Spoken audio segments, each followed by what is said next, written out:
need a roll call first. Kevin Hibbets, I'm here. Yep.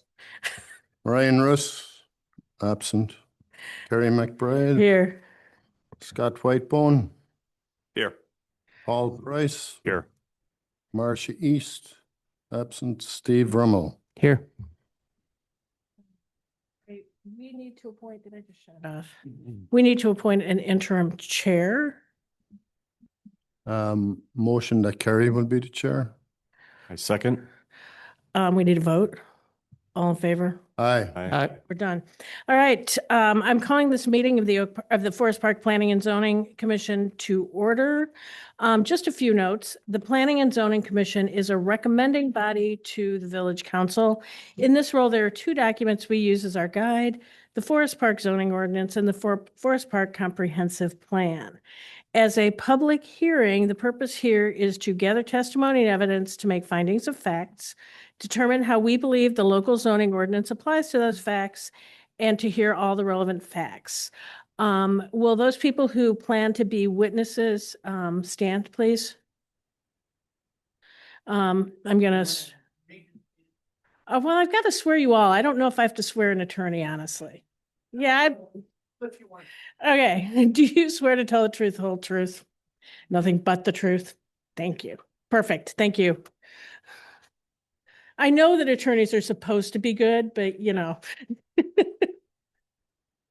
All right. We have a quorum. We've taken the roll call. We need to approve the minutes from January 25th of 2025. Has everyone had a chance to read the minutes? Yes. I need a motion for approval. Make a motion. Second. Second. All in favor? Aye. Aye. All right. Perfect. So there's only one item for discussion this evening. And we've moved on to unfinished business in case anybody's following the script. And there's one item for discussion. It is PZC 2026-01. I'd like the petitioner to come up and motion to enter the petition open the petition, actually. I make the motion. Second. All in favor? Aye. All right. So now that we've entered it into the record or opened it, can I have the petitioner step forward and introduce themselves? Please use the microphone, state your name, address. Hang on, Tom. Madam Chair, before we start, I want to get a couple things on the record here. The metrics of this case are a little unusual, but as you looked through this over the past week, I hope you noticed in the application packets that the plat of subdivision is literally a formality that we do. That there are no standards for a plat of subdivision. In fact, the code is silent on this type of subdivision. And that goes for plats of consolidation, plats of re-subdivision. And then the map amendment, there are no standards for the map amendment as well. Now, that doesn't mean questions can't be asked about it. But I'm going to encourage the board to focus on the 7 standards for the special use as sort of, the most important part of this hearing tonight. Go ahead.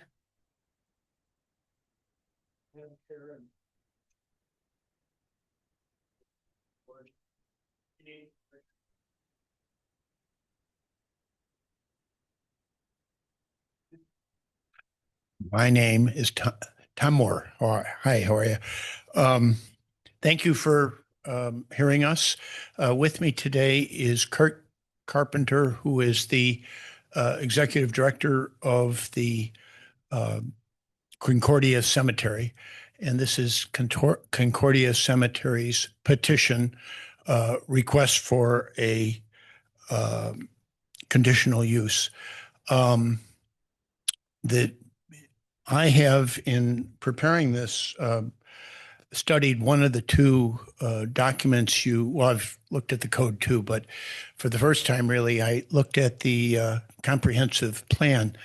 And I was surprised, pleasantly surprised at how important it makes the cemeteries in your town. It says that they're 40 to 45% of the land mass.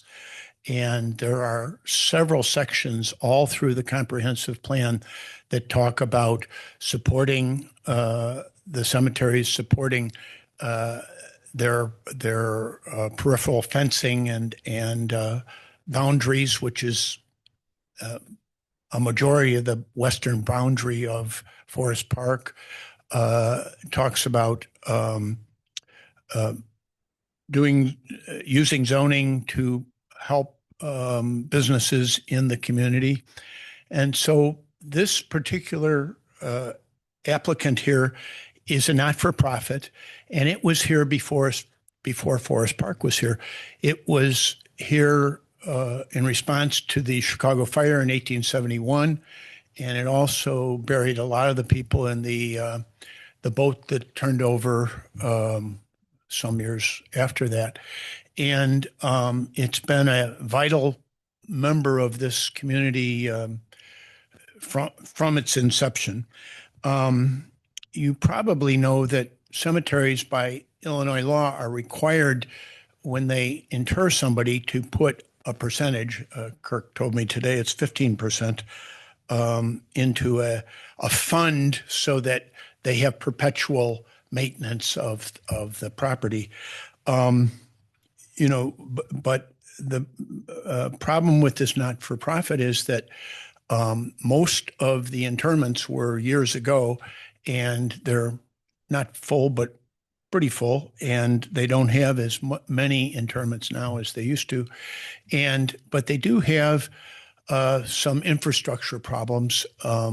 The fence along the river is literally the earth is eating away and the fence is falling in. There's one part where the road looks like it's going to fall in. And every once in a while, there's a big windstorm and knocks down a bunch of trees. Kirk tells me he spent $80,000 removing broken trees a couple of years ago. And they don't ever want to have to push into those funds. They want to be self-sufficient. And so this happens to be a way that you could support a citizen, a business in your community that's been there from the start, and help it into the future to be financially stable, because this sign company that has approached them is willing to pay a very reasonable amount that will give them a revenue stream for the foreseeable future. And the way out at the very south west corner, right next to the river, there's a little part of land that very conveniently happens to be next to the CTA property. So the property right next to it happens to be I-2, which your code requires of a sign. And, it's just cemetery and river and expressway. That's all there is. There's no one to bother. There's no one to have a negative impact with. It will only serve what it's intended to serve, and that's the people going by on the expressway.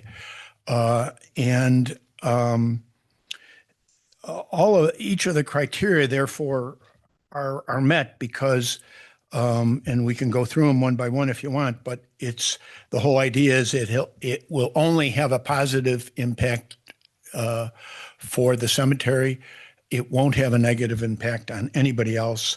It won't prevent any other development, because there is no other development that can be around there. It really by happenstance is kind of a perfect place for it. And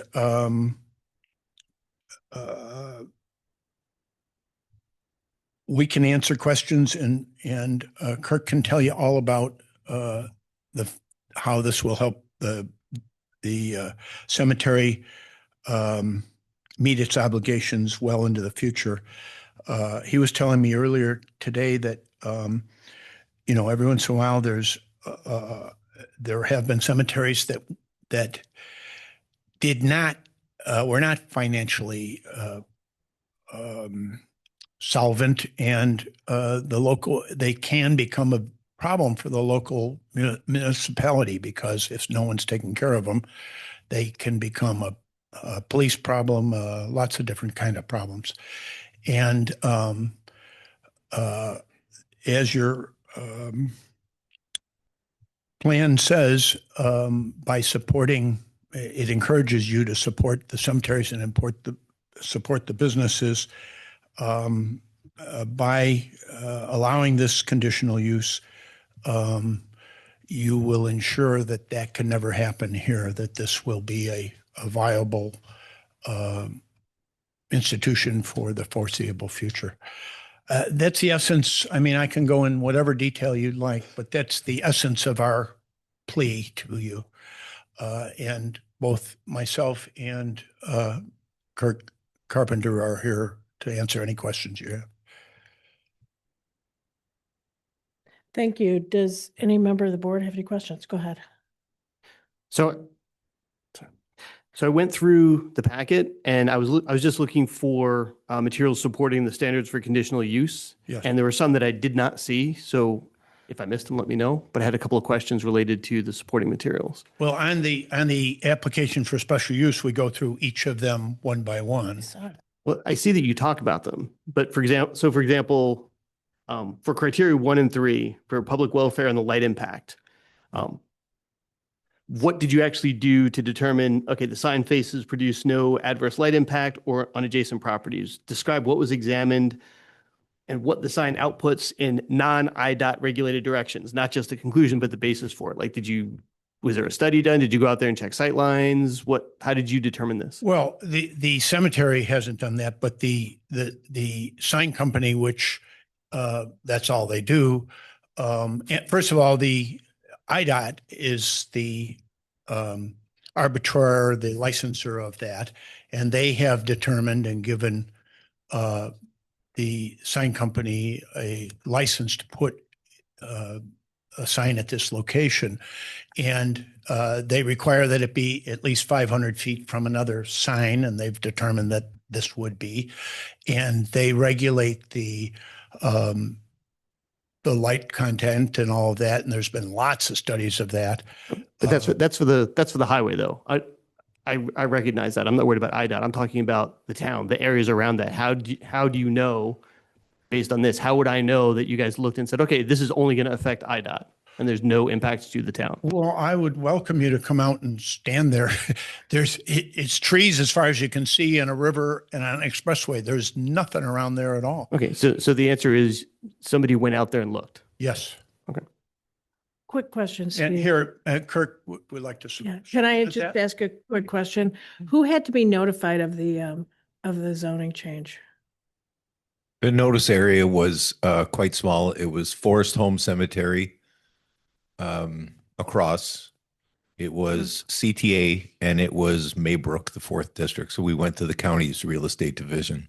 So no residential areas. No, but that's why we had something in the paper, and that's why we put the packet up on the website. We didn't want residents to know. I would say that probably the closest proximate development would be residents at the Grove, probably the 4-story condos. But remember, there's a lot of light washout between the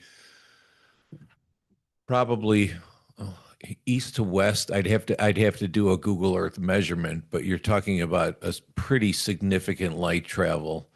And again, when these signs get permitted by IDOT, IDOT is the one that determines the photometrics. Yeah, I think it's a valid question that Steve is asking. But I think we have to show some faith in IDOT. Because the the west facing sign will have zero impact on anything residential because that's got to go all the way through up to First Avenue. Before The you east facing sign, you know, depending on how the sign is angled, I really don't think that residents at the Grove are going to be affected by this. And that's my understanding is they now have IDOT has a requirement that the lighting does not, it can't be blinking and it's supposed to be basically aimed kind of down so that it doesn't, obstruct other things.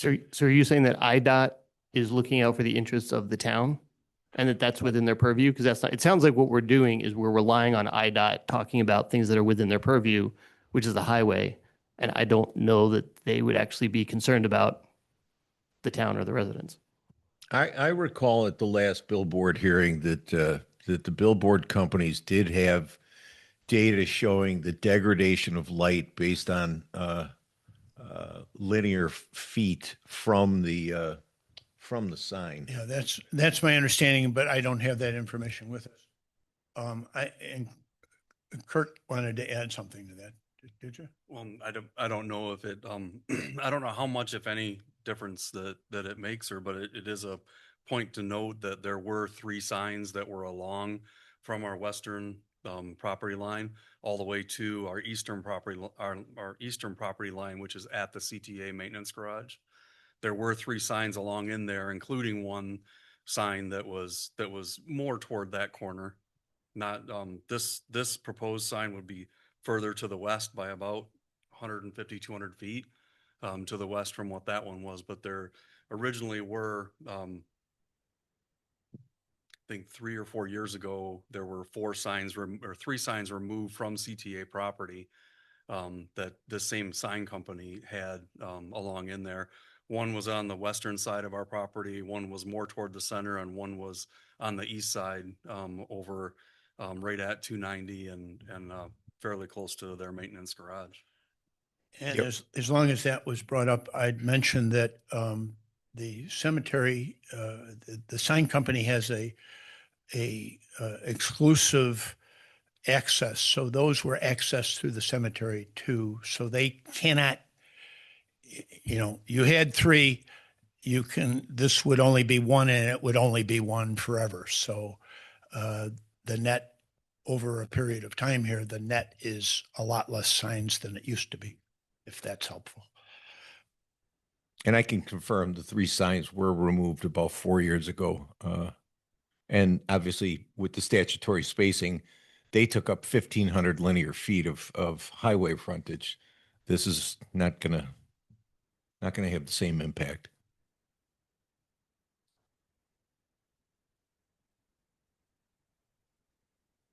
Can I ask a question about the map itself? So I'm looking at the Concordia subdivision plat. And it shows a breakpoint here near lot 7. But when I look at the proposed zoning map, it shows the industrial I2 area extending across the entire length of the cemetery all the way to the CTA. Is that a CTA corridor currently? And I guess where does it stop? What we're looking That's at? a maintenance spur. And we had Concordia replat this a couple years back because, our original zoning map showed it stopping at about half the distance, half the actual distance. When they had a surveyor go out there, and that lot, even though the spur ends, that CTA lot, and you can see it on this one. This is the termination, western termination. Right. Goes directly up to the Des Plaines River. So it's being exploited by CTA in order, or by the petitioner in order to avoid spot zoning, which we know is illegal. Okay, so I want to make sure whether it is stopping right here, like, Right at the river. okay, so we're not accidentally, all of us. No. Extending 400 feet of. No, and the of industrial, petitioner did which go could have more out. Billboards. Yeah, the petitioner did go out and have their own surveyor. Yep. Take a look at on the other side of the fence, and it met our planner's criteria. It met legal's criteria.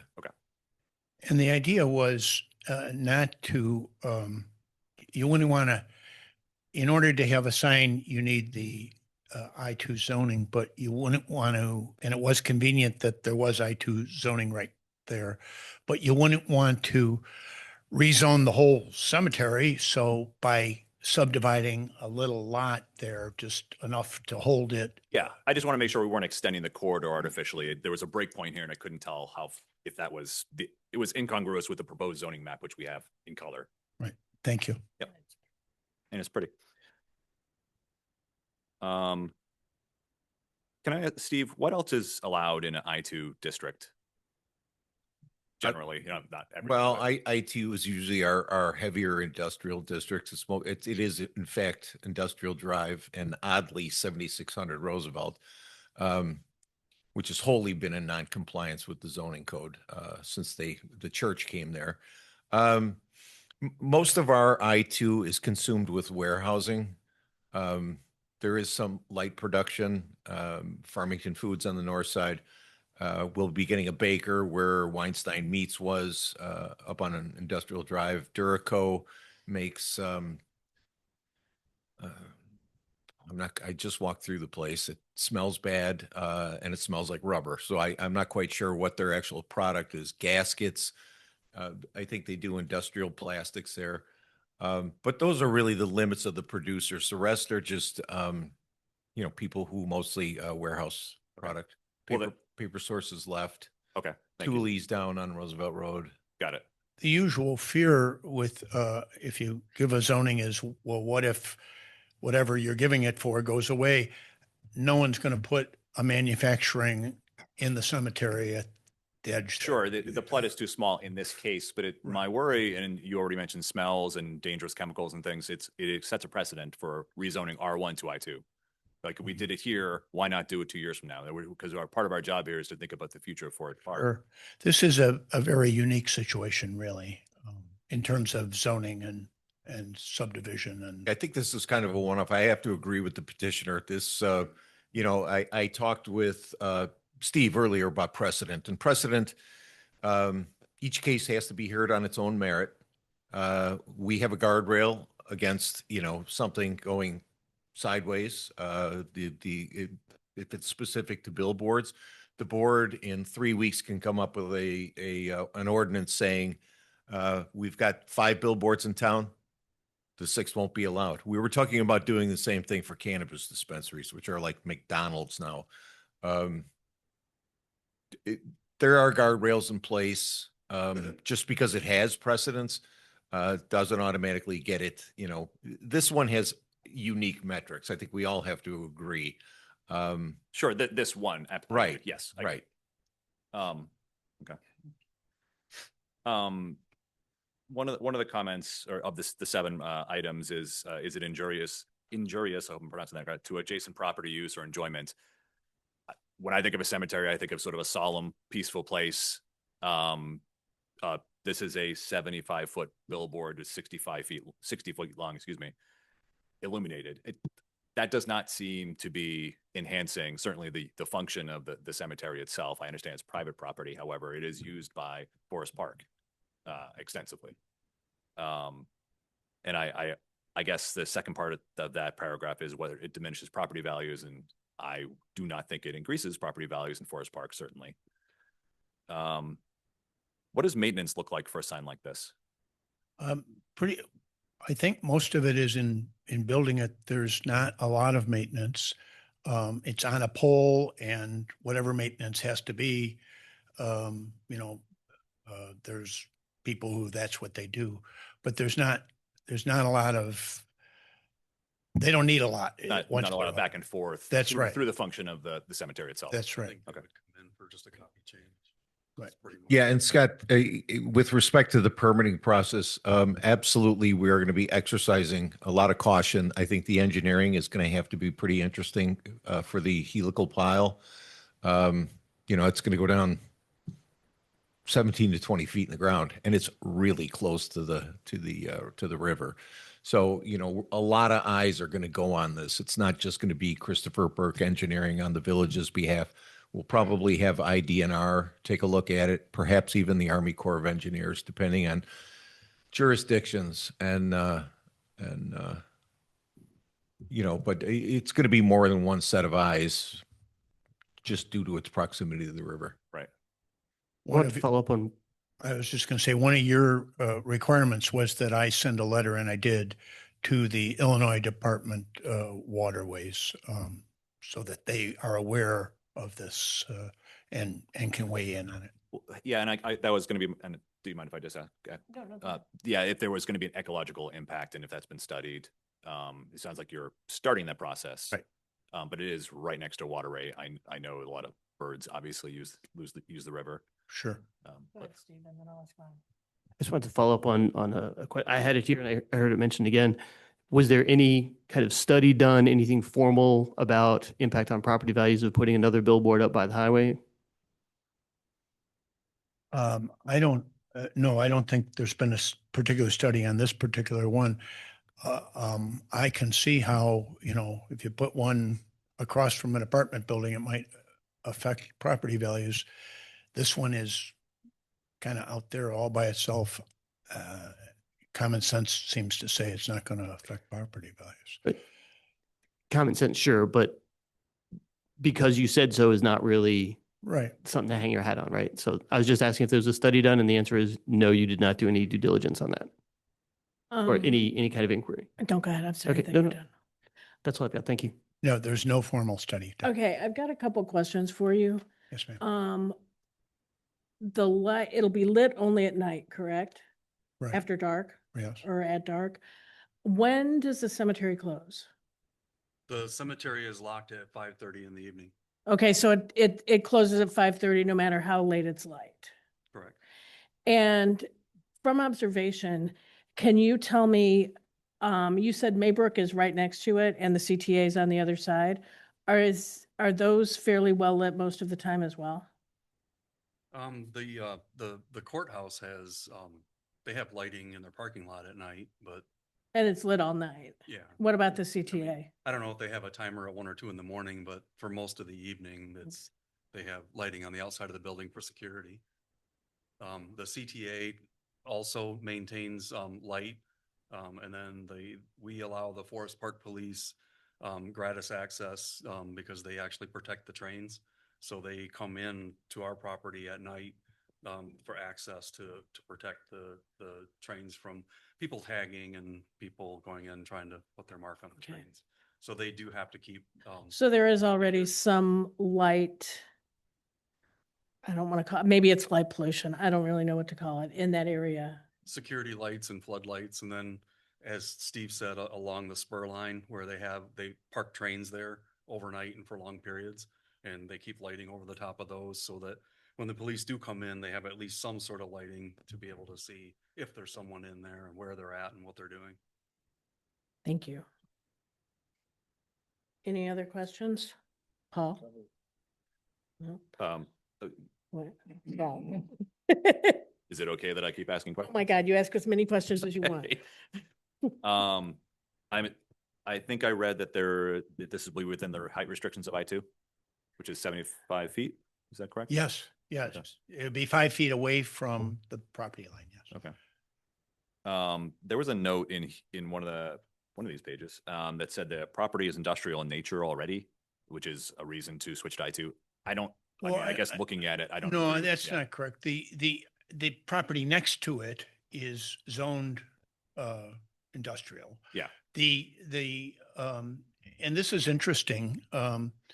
Apparently in, the old days when the cemetery was founded, there were a lot of businesses that made their money, their living, their trade, servicing the cemetery. So that portion of the cemetery is currently business because there were stonemasons and other, I don't know if grave diggers at the time or what other services, but they were services that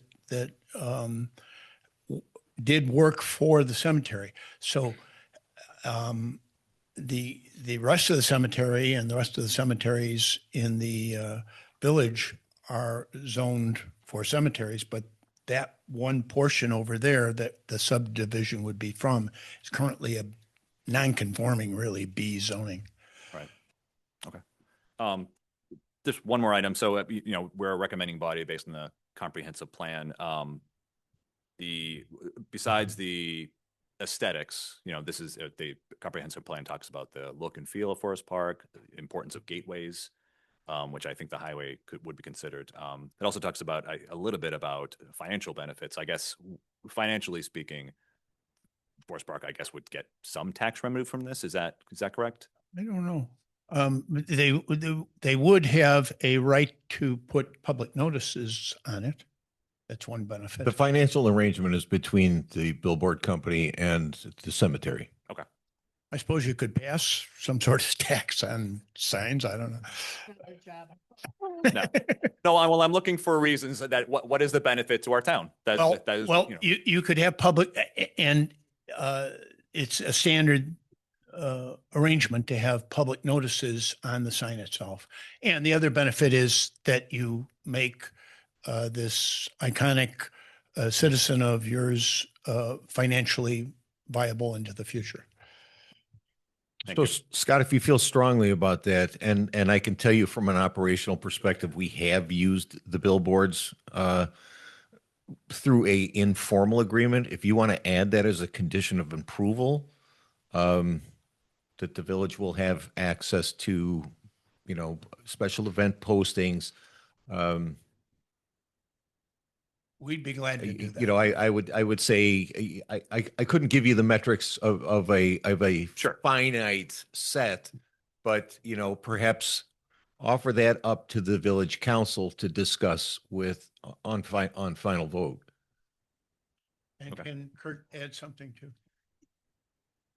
I just wanted to add, so as I was explaining to Tom earlier, that the easiest way for me to explain how the cemetery runs or what the financial structure of it is that it's kind of like having your 401k or your retirement, and then having your savings, and then having your checking. So your 401k retirement is our endowed care fund.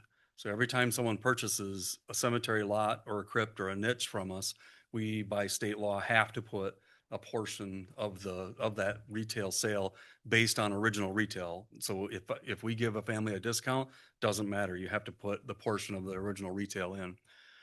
It's currently, Illinois law is 15%. We actually put in 20. Again, we're a nonprofit. Our thing is the future of the cemetery. When that is our endowed care fund. We cannot touch the principal. When it goes in, it stays. If we do have a situation where we put money in and there's a cancellation or something happens, we could take it out. We don't. We just leave it there. And if there's a cancellation, whatever, it's extremely rare for us to have something like that. But the savings account is where, when the endowed care fund actually, when it has income, that income money, that interest income is moved to what we call our savings account. That savings account is also invested. It stays, and we don't touch it unless we absolutely have to. If I need a new backhoe, if we need new equipment, if we need a new roof or something like that, we will, if we have to, pull money out if we're running short in our checking account. And then the third portion is our checking account. That's our day-to-day, just like everybody. That's where payroll comes out. Anything that we pay out for insurance, all of our bills and everything come out of our checking. Now, if we do have because of we're not doing as many interments as we used to. Back at the turn of the century, we were doing about 1,000 a month, 1,000 a year. In the early 90s, late 80s, we were doing about 300. Since I've been there, a majority of years have been 95 services. 2 years ago, we did 214 just by, we were establishing better relationships with local funeral directors in the area, Maywood, Oak Park, and Forest Park as well. But the point is that if we are solvent in our checking account, we don't have to pull from the savings. If we don't have to pull from the savings, because we can't pull from the other, then that leads to the long-term solvency of the cemetery itself, to where we're going to have money for the future. I was just 2 days ago, or just the end of last week, with some people from the comptroller's office.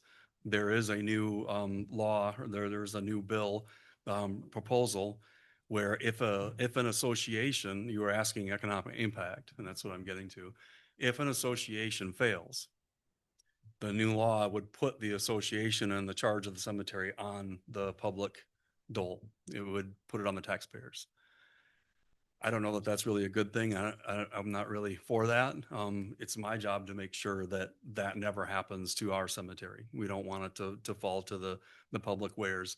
It's our job to make sure that in the long-term future, when that there's enough money there, not only in the endowed care, but also in the savings account, that the cemetery is self-sufficient, even when there's no more sales to be done, there's no more interments to be done, there's no more anything. It's just, it's just maintained, just cut the grass, keep the trees nice, and take care of the storm sewers.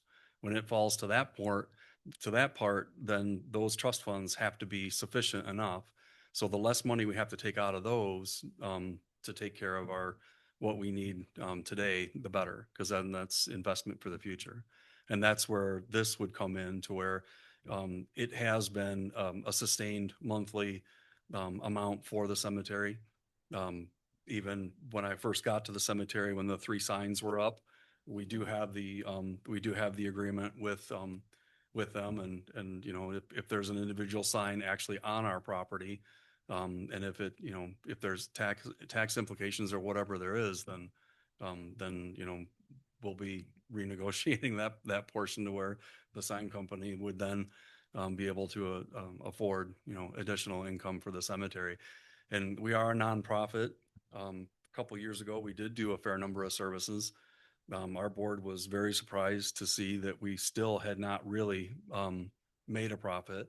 At the end of the day, though, the reasoning for that, as Tom alluded to, because when I saw that we were doing well, now it's time to get some infrastructure stuff done.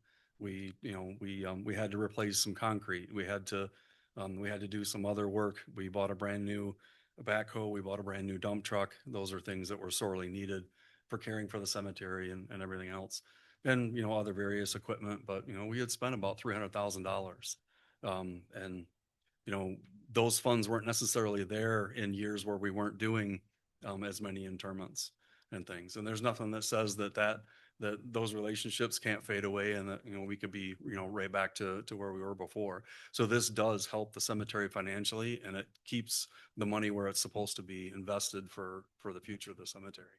So the last thing that we would want is for the village, or for anyone else to, and that's what they were talking about, was it's a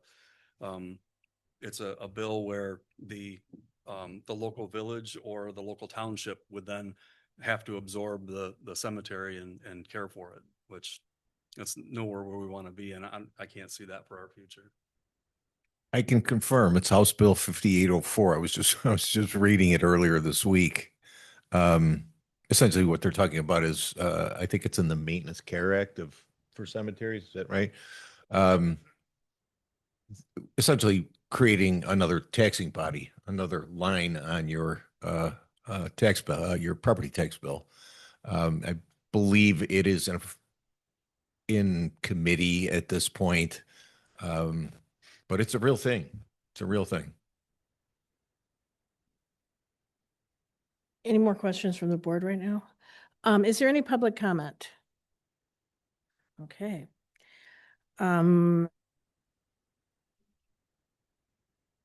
We need someone to make a motion related to this. The motion should be in your packet. Based on the submitted petition and testimony provided, I move approval of the preliminary plat of subdivision.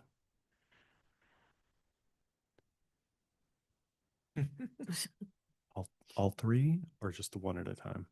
All 3. All 3. Based on the submitted petition and testimony provided, I move approval of the proposed map amendment from B1 Neighborhood Shopping to I2 Industrial, And based on the submitted petition and testimony provided, I move that the Planning and Zoning Commission recommend to the Village Council approval of the request for a conditional use permit subject to the following conditions. 1, the site shall be constructed in substantial compliance with the project documents identified in this report and available in the Department of Public Health and Safety. Number 2, all construction shall comply with the building code of the Village of Forest Park, with final plans subject to review and approval by the village engineer and the Director of Public Health and Safety. Number 3, no building permits and no certificate of occupancy for the subject property shall be issued by the Department of Public Health and Safety to the owner unless all debts owed to the Village of Forest Park by the owner have been paid in full prior to the issuance of such permits or certificate. Number 4, any violation of the above conditions will result in a violation of the municipal code of the Village of Forest Park, and the owner may be subject to fines for each day said violation exists. And then I'm looking to the group for a 5. Do we want to add something like the village shall have the ability to post public notices, event calendars, and other items of public interest for the citizens of Forest Park on the billboard? I think we're past that point. We would have to vote on the amendment first. So I'm going to make a recommendation to the board that I will bring this to the village manager's attention and ultimately to the board's attention. We have a board member in the audience, that this will be a discussion between staff, the billboard company, and a recommendation will be made and an amendment will be offered up at the council level. You good with that? Okay. Okay. So scratch 5. All right, say so moved. So moved. Do I have a second? We need a roll call, please. Kevin Hibbets, yes. Russ. Carrie McBride, Yes. Scott Whitebone, No. Paul Price, Yes. East, Steve Rummel. No. All right, I believe the motion carries with 3-2. 3-2. All right, I believe we need a motion to close the petition. So moved. Second.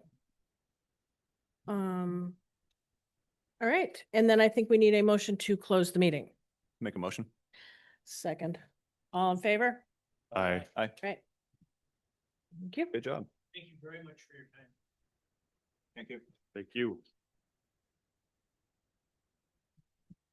Thank you. Thank you.